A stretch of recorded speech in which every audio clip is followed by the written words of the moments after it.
আসসালামু আলাইকুম। কি অবস্থা সবার? সবার অবস্থা কেমন সেটা আমি জানি। আমার নিজের অবস্থা বিবেচনায় আমি সবার অবস্থা বুঝতে পারতেছি। রকস্টারের টিজার আইসা গেছে। তো বন্ধুরা, এখন আমি মানে কি বলবো, কথা বাড়াইতে চাই না, ডিরেক্ট হিট করতে চাই। বন্ধুরা চলো, সো মাচ এক্সাইটমেন্ট কাজ করতেছে ভিতরে। তো বন্ধুরা, এই মুহূর্তে আমি আছি কোথায় বলো তো? স্ক্রিনে দেখতে পাচ্ছ, এই মুহূর্তে আমি আছি মেগাস্টার শাকিব খানের ফেসবুক পেজে। ইয়েস, সে একটা ক্যাপশনে লিখে দিয়েছে, একটা ঝড় অনেক দিন ধরে পথ খুঁজছিল, এবার সে আসছে পর্দা কাঁপাতে। এইটা কিন্তু শাকিব খান পার্সোনালি নিয়ে নিছে। পথ খুঁজতেছিল, এবার কিন্তু সে পর্দা কাঁপাইতে আসতেছে। তার মানে শাকিব খানের এইটা ছিল একটা ড্রিম প্রজেক্ট। ইয়েস, চলো বন্ধুরা, রকস্টার কি করলো, পর্দা কতটা কাঁপবে আমরা সেটাই আজকে দেখতে চাই টিজারের মাধ্যমে। টিজার দেখলে অনেকটাই বোঝা যাবে কেমনে কি। এখান থেকে দেখবো না, ফেসবুক একটু লো রেজুলেশন থাকে। আরেকটা ট্যাব অলরেডি আমি খুলে রাখছি ইউটিউবে। জানা রাখি, আমি অনেক সময় অনেক টিজার ট্রেলার বা গান আগে দেখা তারপরে তোমাদের সামনে এসে রিয়াকশন দিছি, বাট আজকে সিরিয়াসলি সেটা করি নাই। বিকজ এইটার যে রিয়াল ফিলটা তোমাদের সাথে একসাথে আমি পাইতে চাই আজকে। চলো, ইউজ হেডফোনস অর নট। এই হেডফোন ইউজ না করলে কিন্তু তোমরা আসল ফিলটা পাবা না, সেটা কিন্তু প্রথমে বলে দিছে।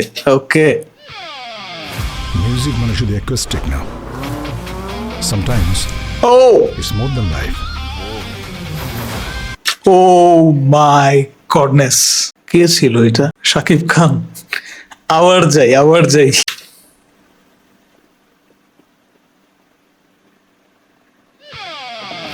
Music মানে শুধু অ্যাকোস্টিক না, sometimes it's more than life.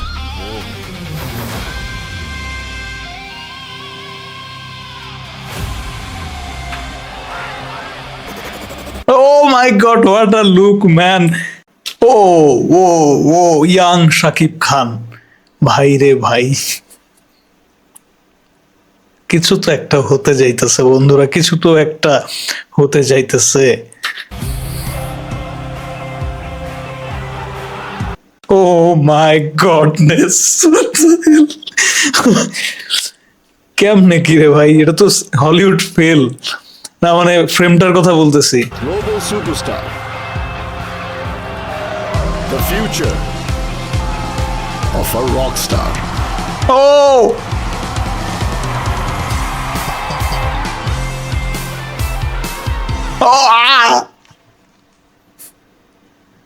Unbelievable, unbelievable. Oh my god, আমরা এটাই চাইতেছিলাম আমাদের দেশের টপ হিরোর কাছ থেকে।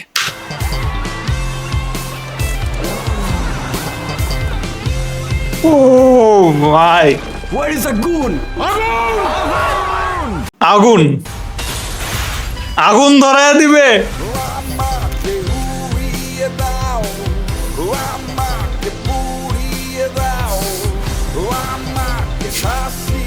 ভাই এইটা ভাই অন্য লেভেলে চলে গেছে, মানে আমি কি রিয়াকশন দেব, মানে ভেতর থেকে এইগুলাই আসতেছে। এখন আমি জানি না তোমাদের কাছে পাগল ছাগল মনে হইতে পারে যে এই লোকটা এইভাবে এরকম করতেছে কেন, বাট অন্য রকম, অন্য লেভেলে চলে গেছে সিনেমার যে আউটলুক। শাকিব খানের কস্টিউম থেকে শুরু করে লুক, যে গ্র্যান্ডার সিনেমার, জাস্ট স্পিচলেস হয়ে গেছি।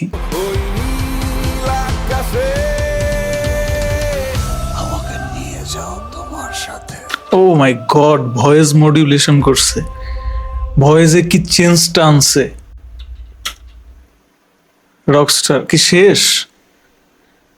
টাইটেলটাও ভালো লাগতেছে, মানে টাইটেল ফন্ট গুলা কি লেখছে লাস্টে, don't worry it's just the jamming, wait for teaser 2। Oh my god, teaser 2 আসবে রে ভাই। এটা কয় সেকেন্ডের? আচ্ছা, 1 মিনিট 20 সেকেন্ডের, মানে ধামাকা একের পর এক আসতেই থাকবে। এইটাকে বলে রিয়েল প্রমোশন।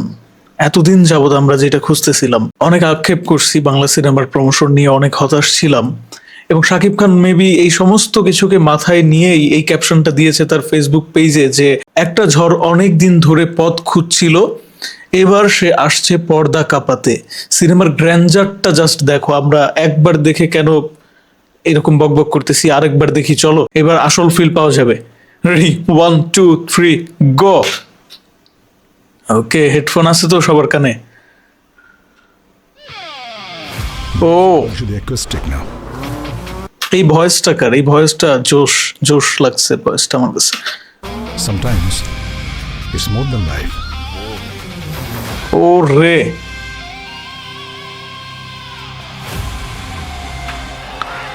ও ভাই এই লুকটা ভাই মনে হচ্ছে শাকিব খান আমার চেয়েও কম বয়সী। সিরিয়াসলি, মানে কোনো ধরনের বাড়ায় বলতেছি না, তোমরাই বলো আমার আমার চেহারার মতোই লাগতেছে না? একদম সেম লাগতেছে না?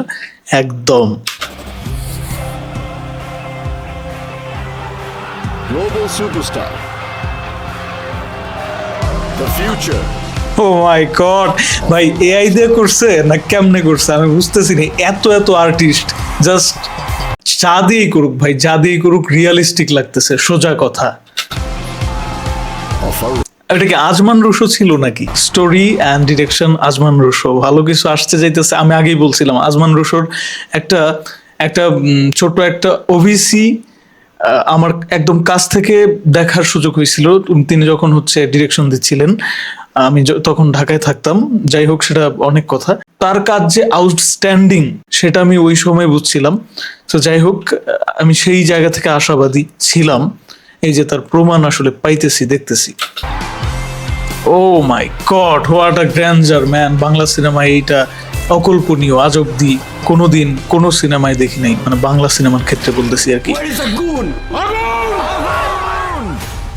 হো 2 দিন আগে মাইকেল আসছিল, কাঁপায় গেছে, এখন রকস্টার আসতেছে।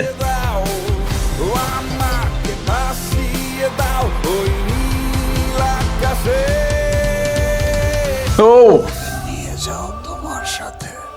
গানটা ভাল লাগছে, গানের কথা, মিউজিক, আলাদা একটা জোশ।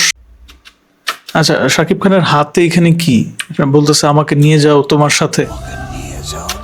হাতে কি এটা মদের গ্লাস গ্লাস নাকি নাকি চা? হাতে তো চায়ের কাপ, এরকমটাই তো লাগতেছে। শাকিব খানের খুবই বিমর্ষ লাগতেছে, খুবই ভেতর থেকে ভাঙা লাগতেছে। বোঝাই যাইতেছে যে বিশাল একটা ইমোশনে হিট করবে দর্শকদের, বড় ধরনের একটা হিট করবে।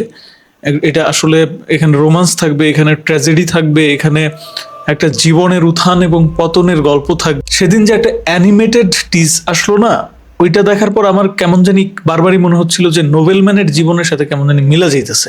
শুধু নোবেলম্যানের জীবনের সাথে না, ব্যাপারটা হয়েছে যে রকস্টারদের জীবনে এরকম অনেক উত্থান পতন থাকে, মানে উত্থান পতনের মধ্যে দিয়েই কিন্তু একজন রকস্টার যায়। ইভেন রকস্টার বলতেছি কেন, শাকিব খানের নিজের জীবনেই তো এই ধরনের অনেক উত্থান পতন আছে। তো আমি মনে করি যে শাকিব খান এখানে ফাটাইয়া দিবে। এই ধরনের অভিজ্ঞতা একজন মেগাস্টারের থাকারই কথা, যে জীবনে ভালো সময় খারাপ সময়, এত এত ফেম, এত এত মানুষের প্রত্যাশা, মানুষের একটা চাপ, মিডিয়ার একটা চাপ, ভক্ত দর্শকের চাপ, হেটার্সদের চাপ, সবকিছু মিলিয়ে এই ধরনের মানুষের জীবন কিন্তু আসলে অন্যরকম হয়, সাধারণ মানুষের মতো হয় না। তো সেই একটা জার্নি কিন্তু আমরা আসলে রকস্টার থেকে পেতে যাচ্ছি। সেই ধরনের একটা রোলার কোস্টারে আমরা চেপে বসতে যাচ্ছি এবারের কুরবানির ঈদে থিয়েটারে। প্রত্যেকটা ফ্রেম খুবই আপ টু ডেট লাগতেছে, মানে বাংলাদেশের কোনো সিনেমা মনেই হচ্ছে না এটাকে কোনো জায়গা থেকে কোনোভাবেই। আমি আসলে কি বলবো, অ্যান্ড শাকিব খানকে, ও মাই গড, বয়সটা অনেকটাই কম লাগতেছে, ইয়াং এইজ। এখানে 3টা ফেস মনে হয় থাকতে যাচ্ছে। আর টিজারেও দেখতেছি যে বেশ কয়েকটা লুক শাকিব খানের, বিশেষ করে নজর কেড়েছে এই ইয়াং লুকটা, একদমই ইয়াং লাগতেছে। সম্ভবত এটা সিজিআই বা ভিএফএক্স টিএফএক্স এর কাজ হইতে পারে, তাই তো হবে, বাট খুবই রিয়েলিস্টিক লাগতেছে, সুপার। আর এখানে কিন্তু স্পষ্টভাবে একটা ব্যাপার উল্লেখ করা হয়েছে, সেটা হচ্ছে গ্লোবাল স্টার। শাকিব খান এই সিনেমার পরে আসলেই গ্লোবাল স্টারের রূপ নিতে যাচ্ছে। নায়িকারে তো দেখলাম না। আচ্ছা, রকস্টারের নায়িকারে তো একবারও দেখলাম না, নাকি দেখছি? আরে শাকিব খান ফ্রেমে থাকলে অন্যদিকে চোখই যায় না। নায়িকারে কি দেখা গেছে? তোমরা একটু কমেন্টে জানাও তো। 2-2বার দেখে ফেললাম টিজার, বুঝলামই না। সব থেকে পজিটিভ যে ব্যাপারটা ভালো লাগছে, মেকিং এর দিক থেকে কোনো রকম কম্প্রোমাইজ কিন্তু রকস্টার টিম করে নাই। এই যে বিদেশি সব দর্শক রকস্টারের জন্য পাগল প্রায়, এই যে ভক্ত দর্শক, এদেরকে দেখে কোনোভাবেই কিন্তু মনে হচ্ছে না যে এদেরকে আসলে জাস্ট সিনেমা করার জন্য ভাড়া করে আইনা ওইখানে দাঁড়া করায় দিছে। একদমই ন্যাচারাল লাগতেছে। সব থেকে যেটা মানে পজিটিভ সাইন সেটা হচ্ছে বাংলাদেশের ইতিহাসে, বাংলাদেশের সিনেমার ইতিহাসে আজ অব্দি কোনো সিনেমায় এটা করে দেখাইতে পারে নাই। এর আগেও শাকিব খানের অনেক সিনেমা ছিল যেগুলো এরকম দেখানো হইতো যে শাকিব খান ডান্স করতেছে একটা গানের মধ্যে, পাশে বিদেশিরা নাচতেছে, বিদেশি সুন্দরী রমণীরা নাচতেছে, বাট সেটা খুবই ফেক ফেক লাগতো এবং দেখেই বোঝা যেত যে এরা আসলে মানে ন্যাচারাল ভাইবটাই পাইতাম না, সোজা কথা। কিন্তু এই টিজার দেখার পরে আমার সত্যি শতভাগ আশা করতে ইচ্ছা করতেছে যে আমরা ফাইনালি একটা বিগ গ্র্যান্ডারের সিনেমা পেতে যাচ্ছি বাংলা সিনেমা ইন্ডাস্ট্রিতে, যেখানে একজন বিদেশিকে সত্যিকারের একজন বিদেশি হিসেবেই আমরা দেখতে পারবো, একজন রকস্টারকে সত্যিকারের রকস্টার হিসেবে আমরা দেখতে পারবো। এর আগে আমরা 100 কোটির সিনেমা দেখছি, 83 কোটির সিনেমা দেখেছি, সেগুলোতে ভিএফএক্স এর কাজ দেখেছি, সেগুলোকে আমরা ট্রল করেছি, সেটা দর্শক হোক আমাদের মতো ক্রিটিক্স হোক সবাই। আমার এবার মনে হচ্ছে এই রকস্টার সেই সমস্ত হিসাব নিকাশ ভেঙে চুরে নতুন এক হিসাব নিকাশ সেট করে দিতে আসতেছে। হ্যাঁ, দারুণ এক মাইল ফলক হতে যাচ্ছে বাংলা সিনেমার জগতে এই রকস্টার সিনেমা। সেটা মেকিং এর দিক থেকে হবে এইটা অ্যাটলিস্ট এই টিজার দেখেই আমি লিখে দিতে পারি। বাকি রইল স্টোরির ব্যাপারটা, সেইটা না হয় সিনেমা হলে গিয়েই আমরা শুধে আসলে বুঝে আসব। তার আগে রকস্টারের ছোট বড় সকল ধামাকার জন্য আরো বেশি করে প্রস্তুতি নিতে থাকি, রকস্টারকে রকস্টার হিসেবেই জাজ করতে থাকি। এই সিনেমায় শাকিব খানকে শাকিব খান হিসেবে আমরা দেখতে চাই না, সত্যিকার অর্থেই একজন রকস্টার হিসেবে এই সিনেমার চরিত্র হিসেবে দেখতে চাই। রকস্টারের আশেপাশের পরিবেশ যেহেতু রিয়েলিস্টিক লাগতেছে, এইবার আমার কাছে মনে হচ্ছে শাকিব খান আর শাকিব খান থাকবে না, তার এই ক্যারেক্টারে সে পুরাপুরি ঢুকে যাবে। শাকিব খান এটা করতে পারে, আমরা আগেও দেখেছি, এবং কেরিয়ারের সেরা পারফর্মটা শাকিব খান রকস্টারে করে দিবে। তো বন্ধুরা, কমেন্ট বক্স স্বাধীনতার জায়গা, কমেন্টে তোমরা জানাও হলিউডি ভাইব দেওয়া রকস্টারের এই ধামাকাদার টিজার তোমাদের কাছে কেমন লাগলো।